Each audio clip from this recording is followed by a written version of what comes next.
ಇಲ್ಲಿ ದೇವಸ್ಥಾನ ಆಗಿನ ಕಾಲದಿಂದ ಪ್ರಸಿದ್ಧವಾದ ದೇವಸ್ಥಾನ ಇದು. ನಾವು ತಮ್ಮಾಪುರದವರು ಅಲ್ಲಿ ಮಧುರಮ್ಮನ ದೇವಸ್ಥಾನದಲ್ಲಿ ಯಾರೋ ಬಂದು ಜ್ಯೋತಿಷರು ಬಂದು ಇಲ್ಲಿ ಒಂದು ದೇವಸ್ಥಾನ ಇದೆ, ಅದನ್ನು ಫಸ್ಟ್ ನೋಡ್ರಿ, ನಿಮ್ಮೂರಿಗೆ ಅದು ಮಾಡಿದ್ರೇ ಒಳ್ಳೆಯದು, ಇಲ್ಲ ಅಂದರೆ ಅದು ವಿನಾಶ ಆಗ್ತದೆ ಅಂತ ಹೇಳಿದ್ರು. ಆಮೇಲೆ ಇಲ್ಲಿ ಬಂದು ಅವರು ಇಲ್ಲೇ ತೋರಿಸ್ತಾರೆ. ಈ ದೇವಸ್ಥಾನನೆಲ್ಲ ಎತ್ತಿ ಒಳಗಡೆ ಊದ್ಕೊಂಡ್ಬಿಟ್ಟಿತ್ತು.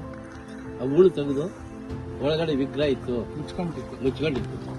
ಆ ವಿಗ್ರಹ ಎಲ್ಲ ತೆಗೆದು ಈಗ ರೆಡಿ ಮಾಡ್ತಾ ಇದ್ದೀವಿ. ಬಸವೇಶ್ವರ ದೇವಸ್ಥಾನ ರೆಡಿ ಮಾಡ್ತಾ ಇದ್ದೀವಿ.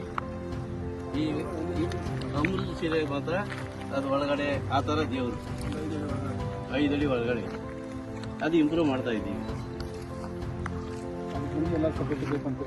ಅದಕ್ಕೆ ಇವಾಗ ನಮಗೆಲ್ಲರೂ ಸಪೋರ್ಟ್ ಬೇಕು. ಗ್ರಾಮಸ್ಥರು, ಸುತ್ತಮುತ್ತಲ ಜನಗಳು, ಸುತ್ತಮುತ್ತಲ ಗ್ರಾಮಸ್ಥರು ಇದರ ಅಭಿವೃದ್ಧಿಗಾಗಿ ಎಲ್ಲರೂ ಕೈ ಜೋಡಿಸಿ ಸಹಾಯ ಮಾಡಬೇಕಾಗಿ ಕೇಳ್ಕೊಳ್ತಾ ಇದ್ದೀವಿ. ನಮಸ್ಕಾರ.